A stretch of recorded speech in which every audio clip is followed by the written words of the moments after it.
Bonne nouvelle de l'évangile de Luc au chapitre 4, versets 38 à 44. En quittant la synagogue de Capharnaüm, Jésus entra chez Simon. Or, la belle-mère de Simon était oppressée par une forte fièvre et on implora Jésus en sa faveur. Il se pencha sur elle, interpella vivement la fièvre et celle-ci quitta la malade. À l'instant même, elle se leva et elle les servait. Au coucher du soleil, tous ceux qui avaient des infirmes atteints de diverses maladies les lui amenèrent. Et Jésus, imposant les mains à chacun d'eux, les guérissait. Des esprits mauvais sortaient d'entre eux en disant « Tu es le Fils de Dieu ». Mais Jésus les interpellait vivement et leur interdisait de parler parce qu'ils savaient, eux, qu'il était le Messie. Quand il fit jour, il sortit et se retira dans un endroit désert. Les foules le cherchaient, elles arrivèrent jusqu'à lui et elles le retenaient pour l'empêcher de les quitter.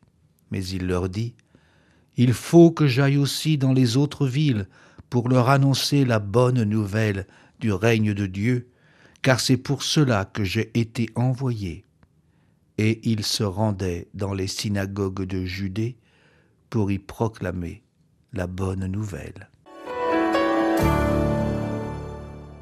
Nous venons d'entendre la première d'une suite de 3 petites scènes de guérison qui nous montrent Jésus au quotidien.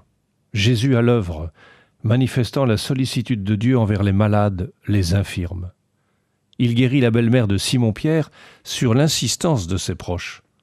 Le verbe utilisé par l'évangéliste « elle se leva » est le même que celui qui décrit la résurrection de Jésus. Nous pouvons y voir une préfiguration, une anticipation de sa propre résurrection. Oui, admirables sont tes œuvres, Seigneur, Maître de la vie. Maître de la vie, Jésus le manifeste sous de multiples formes.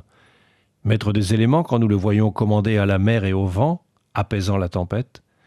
Maître des esprits mauvais qui enchaînent l'homme et le dénaturent. Maître de la vie et de la mort en redonnant souffle au fils de la veuve de Naïm, à la fille de Jaïr, à Lazare, son ami. Oui, la bonté du Seigneur est pour tous, sa tendresse pour toutes ses œuvres. Inlassablement, en parole et en acte, Jésus accomplit l'œuvre d'amour du Père. Il est toujours en tenue de service, quittant ses populations pour aller ailleurs annoncer la bonne nouvelle du règne de Dieu. Où puisse-t-il cette force ? 2 expressions nous en livrent le secret. En quittant la synagogue, et il se retira dans un endroit désert. Jésus prie. Il est en relation avec son Père. En public, avec ses coreligionnaires, à la façon dont les Juifs prient. Mais dans le secret de la nature, Jésus se ressource. Existe-t-il meilleure source que l'intimité d'un cœur à cœur avec Dieu, source de tout amour ? Il puise dans ce dialogue filial l'énergie pour réaliser l'œuvre que le Père lui donne d'accomplir. Il ne faudrait pas dans notre vie opposer prière et action. Il conviendrait plutôt de puiser dans la prière quotidienne, qu'elle soit personnelle ou prière d'église, l'énergie pour accorder à chacun l'attention dont il a besoin, le regard qui encourage, la parole qui réconforte, l'aide qui redonne souffle. C'est la puissance d'amour du Seigneur qui se manifestera.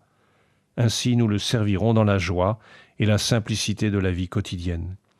C'est lui qui vient ressusciter en nous le désir de le prier, de le servir, de l'annoncer, quand nous nous sentons découragés, abattus, devant l'ampleur de la tâche à accomplir, de la mission qui nous est confiée, des sollicitations qui nous sont adressées en ce temps de rentrée.